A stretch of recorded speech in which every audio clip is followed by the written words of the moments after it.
Now to the war in Ukraine, and Kyiv says at least 31 people, including 9 children, have been hospitalized following a Russian strike in the east of the country. The missiles hit a car park outside a residential building in the town of Pervomaisky in the Kharkiv region. The region's been the target of many Russian attacks since the full-scale invasion began last year. The Kremlin has repeatedly denied deliberately targeting civilians. Well, Ukraine's air defence systems have played a crucial role in the war, but they do have their limits. They're often the target of attacks, and ammunition is in short supply. Our special correspondent, Aya Ibrahim, has been speaking with Ukrainian troops operating an air defence system outside Kyiv. When the air raid sirens ring through the Ukrainian capital, this army unit springs into action, like in this drill. Their job, protecting the skies over Kyiv. Their tool, the Swedish-made RBS-70 air defense system. This system works through a guidance station which, when it sees a target, transmits information to the commander's car. And data is transmitted from the commander's car to the launcher. The launcher, in turn, is guided to the target using radar. When the gunner can actually see the target, he points the laser at it, locks it in and executes the hit. The RBS-70 can be used against a wide range of targets. Ukrainian officials say it has already downed Russian cruise missiles and Iranian-made kamikaze drones. They say it's better than the old Soviet-made air defense systems in Ukraine's arsenal.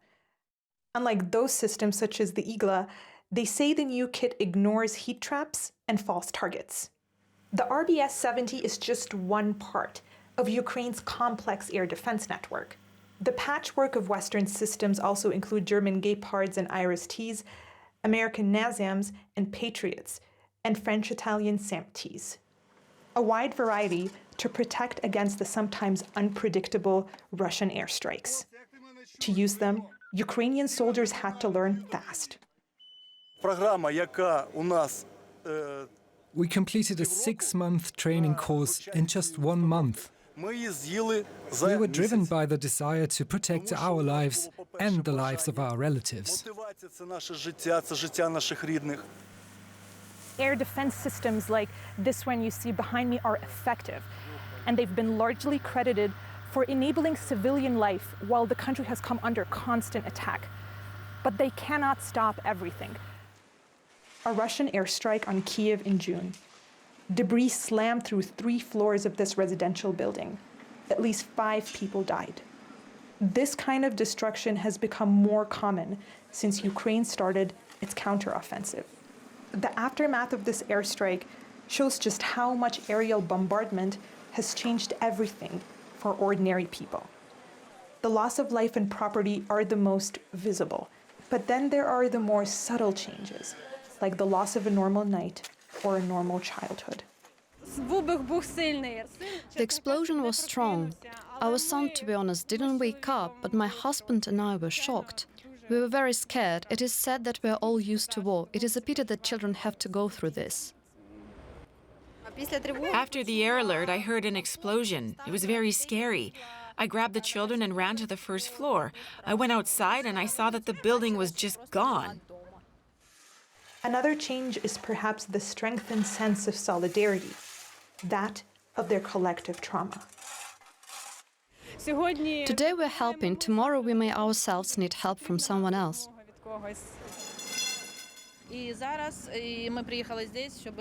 When a disaster occurs, we come to help and give people hot food. Food is prepared in a real field kitchen. Before the start of this war, I was raising children, and that was my job. Like the people they are protecting, the soldiers using the RBS-70 have seen their world changed by the war. Ryder worked at a fertilizer factory and wrote children's books before he volunteered. You need to be passionately committed to living up to this duty. We are here not just because the president or parliament tell us. We are here for the people we protect. That is what being a defender is to me.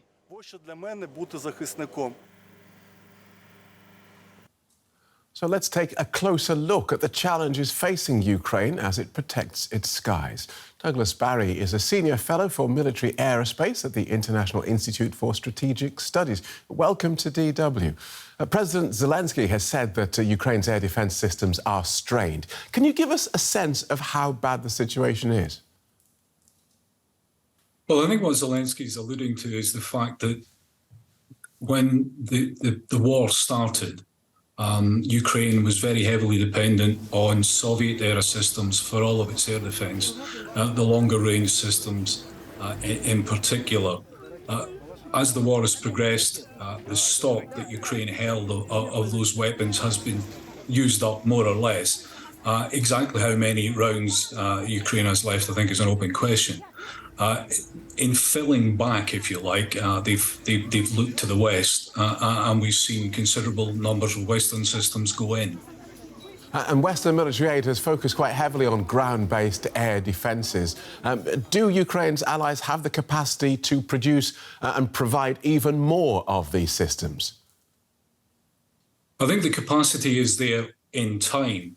The question is, how quickly can you ramp up the industrial capability to produce these systems? It isn't just like cranking a handle and another missile pops out the machine, if you like. It takes perhaps 24 to 36 months for some of these systems to come through the system. So you have a problem there because some of the Ukraine's supporters obviously don't want to deplete their own arsenals at the same time as they try to help Ukraine.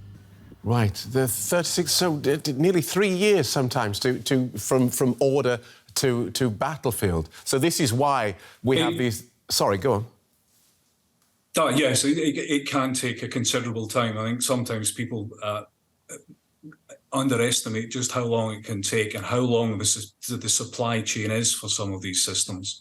Yeah, and what about ammunition? Because, of course, Ukrainian air defence is reliant on ammunition, which is also in short supply. How are Europe's attempts to accelerate ammunition deliveries going? Well, in terms of the kind of gun-based air defence, I think that's probably in a slightly better position. Obviously, it doesn't take nearly as long to supply a round for an air defence gun as it does a sophisticated missile. But even there, I suppose the stocks aren't limitless.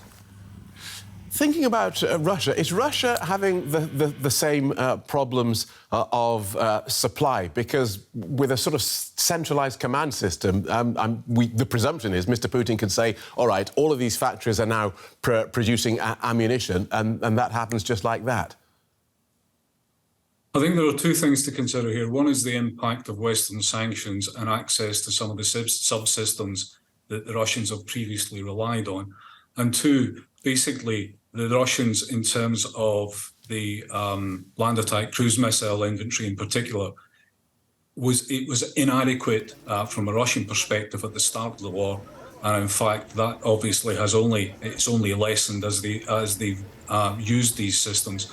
And I think that's why sometimes some of the attacks appear increasingly sporadic, and that's perhaps because the Russians are having to wait to build up stock to then launch another strike using land attack cruise missiles. Fascinating. Thank you for talking us through that. Douglas Barry from the International Institute for Strategic Studies. Thank you. And for a closer look at the challenges that Ukraine faces in protecting its skies, I am joined now by security analyst Domitilla Sagramoso from King's College London. Thanks so much for your time today, Domitilla. Can I ask you, how has the strategy behind Russia's aerial attacks evolved in recent months? Well, Russia is interesting because Russia has tried, as we know, during the winter of last year and the beginning of this year to really carry out a sort of strategic bombardment of Ukraine and trying to hit at civilian infrastructure, energy infrastructure, transport, in order to sort of, in a way, convince the Ukrainians not to continue fighting and, really disable their ability also to fight and to operate. But this was coming, this whole operation was not very successful, although it had caused quite a lot of damage, because the desire and the will of the Ukrainians to protect themselves and liberate their territory became even stronger. But with the with the counteroffensive, which began almost a month ago, Russians have again sort of started increasing their sort of attacks, not only on the battlefield but also in areas that they could weaken the entire defense system of Ukraine and force Ukrainians to put additional resources in cities and in areas that are vulnerable, so that they cannot deploy them on the battlefield. So I think that now, the evidence shows that Russia has significantly increased again its efforts at carrying out what we call some kind of strategic bombardment, but also trying to reduce the ability of Ukraine to operate on the battlefield. You mentioned the Ukrainian counteroffensive. Can Ukraine succeed in its counteroffensive without a boost to its air power from the West in the form of F-16 fighter jets? Well, this is really one of the most important questions. Of course, the whole question of air defense is relevant also because a lot of people can die as a result of many of these attacks, as we have seen in Sumy yesterday and in Kramatorsk a few days ago. But also very important is the fact that Ukraine is carrying out this counteroffensive without really what we call air cover and air superiority. It has not been able to dominate the skies, and the Russians have, in a way, air superiority. I mean, I would say not a superiority, but more, not total dominance, but, they control better the airspace. And that has an impact on the counteroffensive because Ukrainian forces, when they advance, they become much more exposed to artillery attacks, to drone attacks, and Russians have been in some areas, especially in the areas of around Zaporizhzhia and in the areas further to the east, to sort of sometimes counter some Ukrainian advances because the Ukrainians do not have the air superiority that is necessary. And I think that it's very interesting. There was an interview that Zaluzhny, the commander of the Ukrainian Armed Forces, gave to the Washington Post, I think last week, where he clearly explained that, NATO's doctrine is really based on obtaining, air superiority first before you carry a counteroffensive. And, Ukrainians do not have this. And so they're really risking a lot of their men, a lot of their equipment. And that's why the advances are slow. And the Ukrainian military leadership has to also be cautious, cannot just advance and put in danger too many of its men. So, I think the support of the F-16 and any kind of air cover that Ukraine can get is essential at this point, because that would really allow them to protect their forces and make the advances much more successful. And I think now there is increasingly discussions about, really trying to provide, Ukrainians with the famous F-16s. But I think the training is also being delayed. And there are, I think there isn't really 100% commitment yet from countries who would like to give these forces to Ukraine. All right, we'll have to leave it there. But Domitilla Sagromoso from King's College London, thanks so much for your time.